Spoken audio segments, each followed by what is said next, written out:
नमस्कार, मैं नीतीश ठाकुर और आप देख रहे हैं कैपिटल टीवी।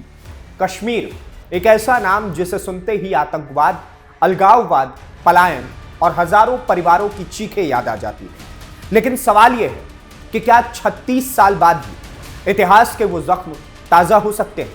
क्या 3 दशक पहले हुआ एक हत्याकांड आज की राजनीति की दिशा बदल सकता है? और क्या एक चार्जशीट सिर्फ एक आरोपी के खिलाफ कानूनी दस्तावेज नहीं बल्कि पूरे उस दौर की परतें खोलने वाली फाइल साबित हो सकती है?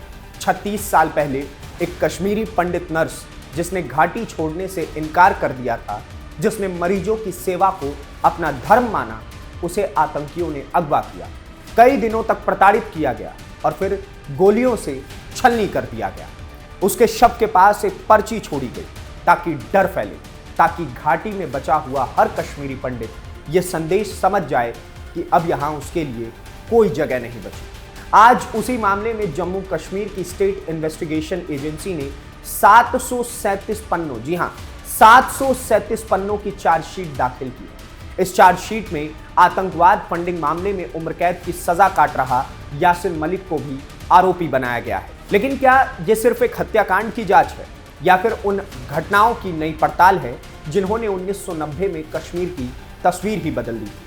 क्या इस चार्जशीट के बाद पुराने राजनीतिक फैसलों, प्रशासनिक जिम्मेदारियों और उस दौर की पूरी व्यवस्था पर भी नए सवाल खड़े हो जाएंगे? और क्या यह मामला आने वाले दिनों में कश्मीर की राजनीति को फिर से गरमा सकता है? आज की इस दी अदर साइड की रिपोर्ट में हम आपको सब कुछ बताएंगे। सरला भट्ट कौन थी? 36 साल बाद आखिर ऐसा क्या मिला कि चार्जशीट दाखिल हुई? यासीन मलिक की भूमिका क्या बताई गई? और आखिर इस पूरे मामले के राजनीतिक और कानूनी मायने क्या हैं? कहानी शुरू होती है वर्ष 1990 से, जब कश्मीर घाटी आतंकवाद की आग में जल रही थी। घाटी में लगातार धमकियां दी जा रही थी। चुन चुनकर कश्मीरी पंडितों को निशाना बनाया जा रहा था। हजारों परिवार रातों रात अपना घर छोड़ने पर मजबूर हो चुके थे। लेकिन इसी दौर में अनंतनाग की रहने वाली एक कश्मीरी पंडित नर्स सरला भट्ट ने घाटी छोड़ने से इनकार कर दिया। सरला भट्ट श्रीनगर के शेरे Kashmir institute of medical sciences यानी SKIMS में स्टाफ नर्स थी। उनका मानना था कि मरीजों की सेवा करना उनका कर्तव्य है और भय के कारण वो अपने पेशे को नहीं छोड़ेंगी। लेकिन 18 अप्रैल 1990 को जब वो अपनी ड्यूटी के लिए निकली, तभी हथियारबंद आतंकियों ने उनका अपहरण कर लिया। जांच एजेंसियों के अनुसार उन्हें कई दिनों तक अलग अलग स्थानों पर रखा गया, प्रताड़ित किया गया और बाद में गोली मारकर उनकी हत्या कर दी गई। उनका शव श्रीनगर के डाउनटाउन इलाके से बरामद हुआ। शव के पास एक हस्तलिखित पर्ची भी मिली थी, जिसमें उन्हें सुरक्षा बलों का मुखबिर बताया गया था। जांच एजेंसियों का मानना था कि इस हत्या का मकसद केवल एक व्यक्ति को मारना नहीं था, बल्कि घाटी में बचे हुए कश्मीरी पंडितों के बीच डर का माहौल पैदा करना था, ताकि उनका पलायन और ज्यादा तेज हो सके। 36 सालों तक ये मामला अलग अलग जांचों में आगे बढ़ता रहा। लेकिन जब जम्मू कश्मीर की स्टेट इन्वेस्टिगेशन एजेंसी यानी SIA ने जांच की और जांच के बाद 737 पन्नों की चार्जशीट विशेष अदालत में दाखिल की है। इस चार्जशीट में प्रतिबंधित संगठन JKLF के तत्कालीन प्रमुख यासिन मलिक समेत 5 लोगों को आरोपी बनाया गया है। 36 साल बाद बड़ी कार्रवाई। सरला भट्ट हत्याकांड में 737 पन्नों की चार्जशीट, यासिन मलिक समेत 5 आरोपी। SIA ने विशेष अदालत में किया दाखिल। JKLF की भूमिका पर बड़ा दावा। यहीं से मामला केवल एक हत्या की जांच नहीं रह जाता, क्योंकि जब किसी चार्जशीट में देश के सबसे चर्चित अलगाववादी चेहरों में से एक यासिन मलिक का नाम शामिल होता है, तब सवाल सिर्फ अपराध का नहीं बल्कि उस पूरे दौर का भी उठता है जिसने कश्मीर को दशकों तक हिंसा की आग में झोंक रख दिया था।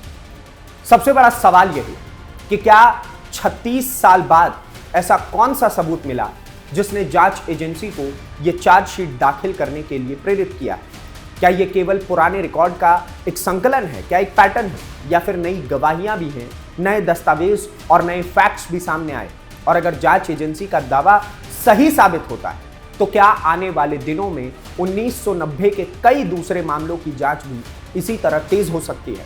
इतना ही नहीं, इस चार्जशीट ने एक बार फिर उस दौर की राजनीति पर भी बहस छेड़ दी, क्योंकि जब पुराने आतंकवादी मामलों की फाइलें खुलती हैं तब सवाल केवल आतंकियों तक सीमित नहीं रहते, बल्कि उस समय की प्रशासनिक व्यवस्था, सुरक्षा तंत्र और राजनीतिक फैसलों तक भी पहुंचते हैं। यही वजह है कि अब इस पूरे मामले को सिर्फ एक अदालत की कार्रवाई नहीं, बल्कि कश्मीर के इतिहास की एक अहम चैप्टर की तरह ट्रीट किया जा रहा है, नई पड़ताल के तौर पर भी देखा जा रहा है।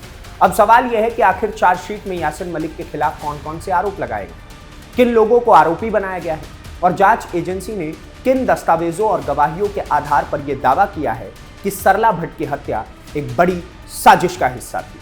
जम्मू कश्मीर की स्टेट इन्वेस्टिगेशन एजेंसी यानी SIA की चार्जशीट इस पूरे मामले को केवल एक हत्या नहीं, बल्कि आतंक के जरिए कश्मीर की सामाजिक संरचना बदलने की कथित साजिश के रूप में पेश करती है।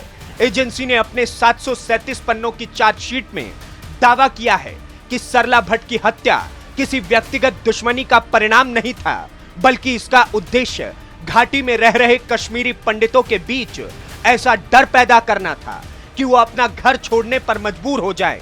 चार्जशीट में आतंकवादी संगठन जम्मू कश्मीर लिबरेशन फ्रंट यानी JKLF के तत्कालीन प्रमुख यासिन मलिक को मुख्य आरोपियों में शामिल किया गया है। इसके अलावा अब्दुल हमीद शेख, मोहम्मद यूसुफ सोफी उर्फ इद्रिस, गुलाम मोहम्मद टपलू और मुख्य शूटर खुर्शीद अहमद चालकों का नाम दर्ज किया गया है। इनमें से 3 आरोपियों की मौत हो चुकी है, जबकि खुर्शीद अहमद चालको अभी भी फरार है और जांच एजेंसियों को आशंका है कि वो पाकिस्तान अधिकृत कश्मीर यानी POK में छिपा हुआ है। SIA का कहना है कि दोबारा शुरू की गई जांच के दौरान पुराने केस डायरी, प्रत्यक्षदर्शियों के बयान, दस्तावेजी रिकॉर्ड, मेडिकल रिपोर्ट्स, फोरेंसिक सामग्री और कई नए इनपुट्स की विस्तार से जांच की गई है। इन्हीं तथ्यों के आधार पर अदालत में चार्जशीट दाखिल की गई है। जांच एजेंसी का यह भी दावा है कि सरला भट्ट की हत्या के बाद उनके परिवार को भी लगातार धमकियां दी गई थी। उनके घर पर ग्रेनेड से हमला भी हुआ और अंततः परिवार को भी कश्मीर छोड़ने के लिए मजबूर होना पड़ा। यही कारण है कि जांच एजेंसी इस घटना को केवल हत्या नहीं, बल्कि आतंक के जरिए समाज में डर स्थापित करने की एक सुनियोजित रणनीति के रूप में देख रही है। SIA का बड़ा दावा, हत्या नहीं दहशत फैलाने की साजिश। यासिन मलिक समेत 5 आरोपी, 737 पन्नों की चार्जशीट, गवाह, दस्तावेज और फोरेंसिक सबूत भी शामिल।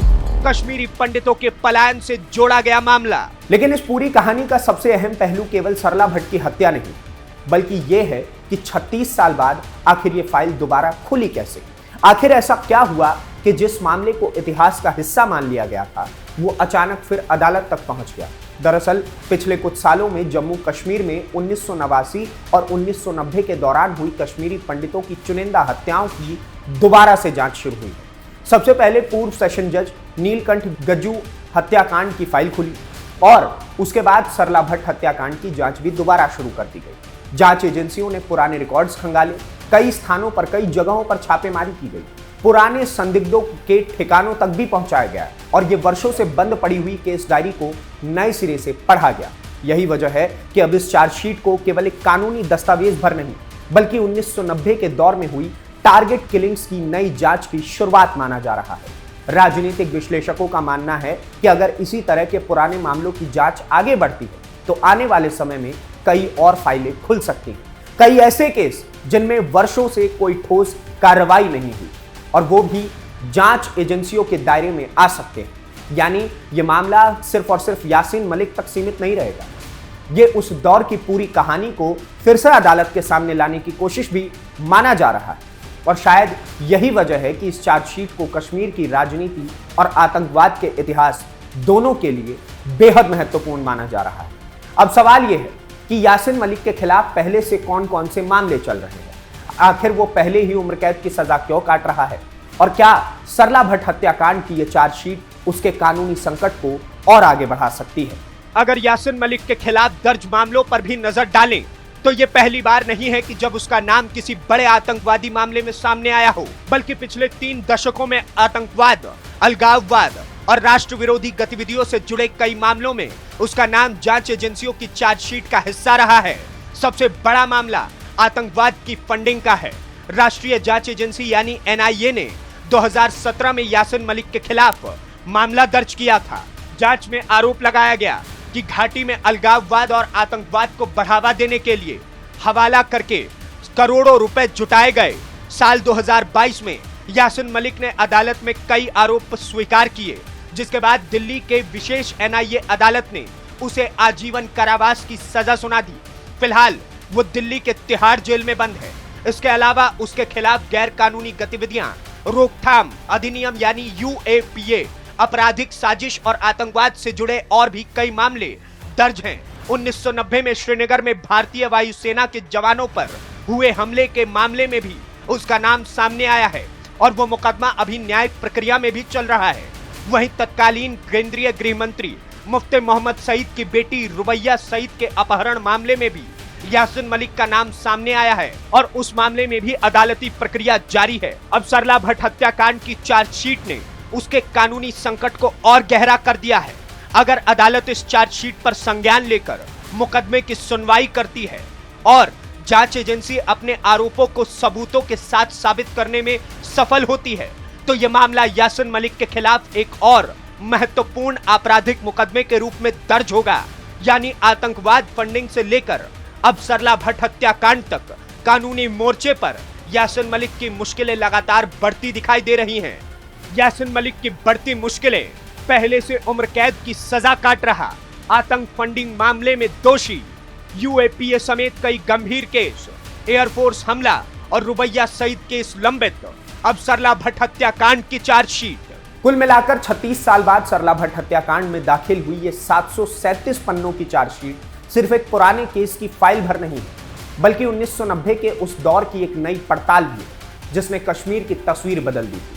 अब ये मामला अदालत में है, इसलिए अंतिम फैसला भी अदालत ही करेगा। लेकिन इतना जरूर तय है कि इस चार्जशीट ने एक बार फिर आतंकवाद, कश्मीरी पंडितों के पलायन और उस दौर की घटनाओं को राष्ट्रीय बहस के केंद्र में ला करके खड़ा किया। अब सबकी नजर इस बात पर रहेगी कि अदालत में आगे क्या होता है। क्या जांच एजेंसी अपने आरोप साबित कर पाती है और क्या 1990 के दूसरे लंबित मामलों में भी इसी तरह की कार्रवाई आगे बढ़ती है। फिलहाल इस पूरे मामले पर देश की नजर बनी हुई है। आप क्या सोचते हैं? यासिन मलिक और उसके जितने भी साथी इस बार एसआईए की इस चपेट में आए हुए हैं, हमें कमेंट बॉक्स में जरूर बताइए और इस प्रकार की और वीडियोस को देखने के लिए कैपिटल टीवी को सब्सक्राइब कीजिए। धन्यवाद, नमस्कार, जय हिंद, जय भारत।